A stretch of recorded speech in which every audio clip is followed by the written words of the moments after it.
To begin a new patient, select the Patient tab on the top left of the touchscreen.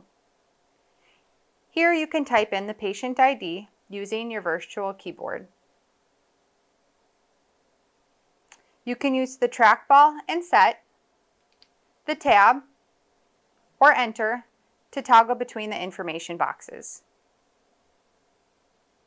When you're done, you can press the B button on the operator panel, the probe from the touchscreen, or the save and exit to begin your exam. To select the transducer and exam type, you will use your touchscreen panel. On the right side of the screen, you will see the connected transducers. Select the probe you would like to use, then select the application and the preset.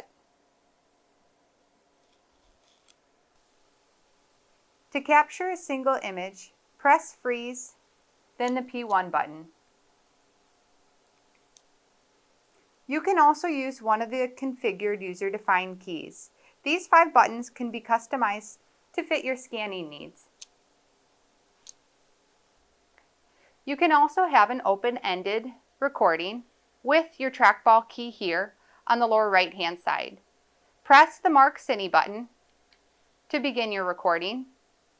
When you've captured the information you'd like, press your Store button. You now have your video recording.